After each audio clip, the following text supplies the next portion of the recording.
enough for me, it's with pride and pleasure that I invite Her Royal Highness Crown Prince Mary to come to the rostrum.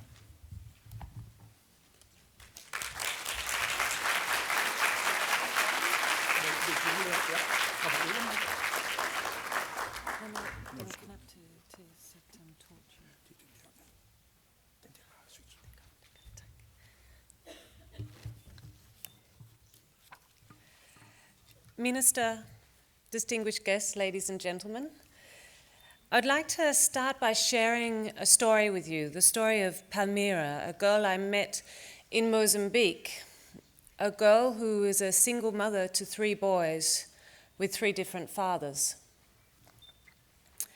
She told me that she became pregnant after her first sexual act because they had no information about safe sex.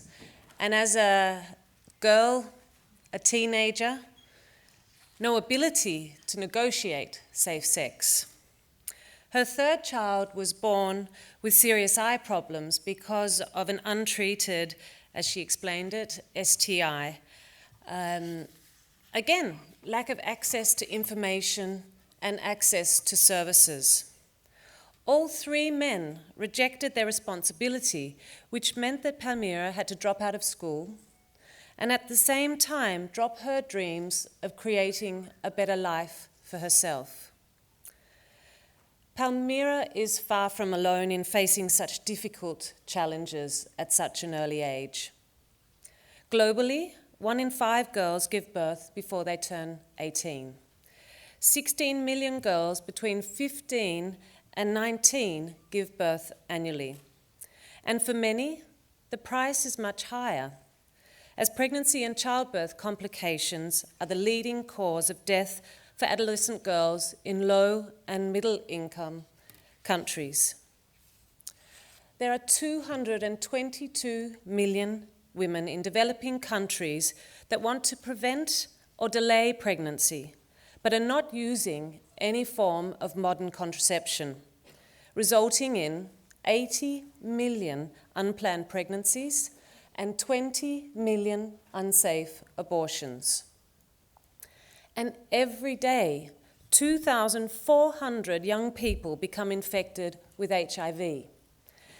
And an estimated 449 million new cases of curable sexually transmitted infections occur annually. Alarming numbers, and just a few of the many undisputable facts that sexual and reproductive health and rights must be part and parcel of the global development efforts, your efforts, in the years to come and also beyond 2015. It gives me great pleasure to open this first global conference on contraception, reproductive and sexual health, arranged by the European Society of Reproductive and Sexual Health. And I'm particularly pleased that Copenhagen has been chosen as the Nordic venue. Here we have Urstaden, the bridge that, as a physical link to the rest of Scandinavia, an international airport that opens for global collaboration, and a Nordic research and medical academic environment devoted to progress in pharmaceutical and medical science. A very warm welcome to all of you.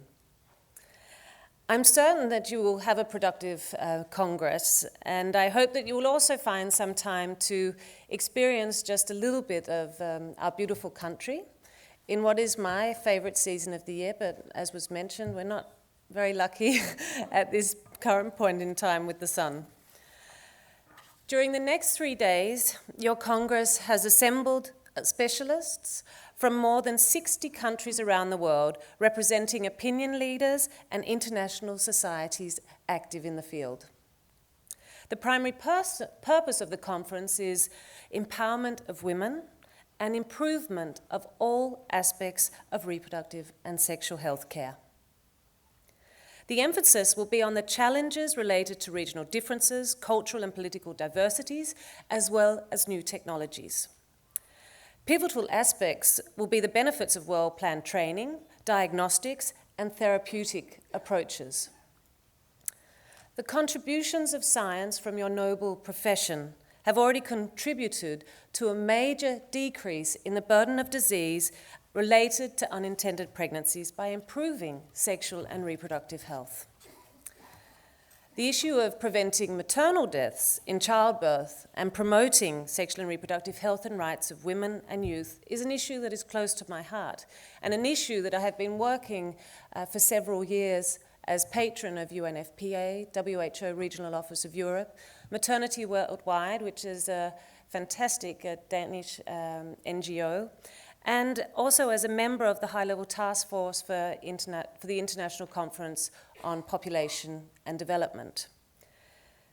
Sexual and reproductive health and rights are at the core of human life, whether rich or poor. Whether, when, and how many children to have are central choices in life. But this is particularly true for women, given their biological and social roles within communities. We all know that women and adolescent girls who have control over and can make informed decisions regarding their sexuality and the number, timing, and spacing of their children are healthier and more educated, as are their children, able to participate in the workforce, empowered to take more responsibilities on and participate in community activities that contribute to economic and social development. And they're more likely than men to use family resources in ways that benefit their children and their communities.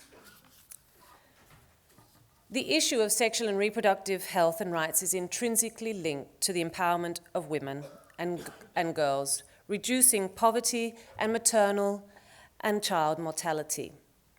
New preventative and medical initiatives are therefore necessary on a global scale. This conference will provide you with all the possibilities to discuss such initiatives based upon inside scientific information from biological signals and from outside sources related to environmental, socio-economic, and political indicators and demands.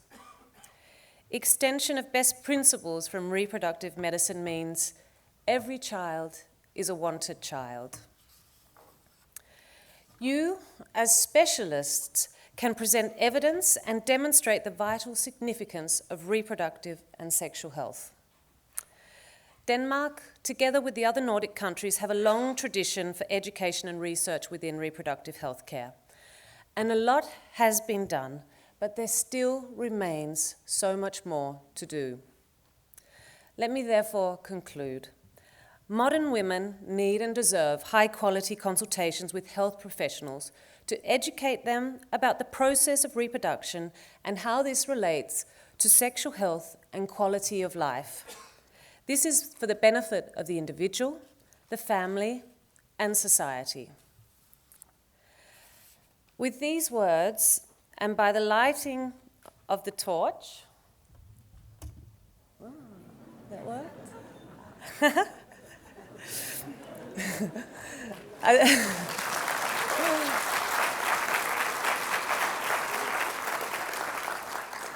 A symbol of the Nordic summer light, which hopefully you'll get to experience whilst you're here, I officially open the first global conference on contraception, reproduction, and sexual health. This torch will burn during the course of the conference as inspiration for dynamic discussions and social interaction. Thank you.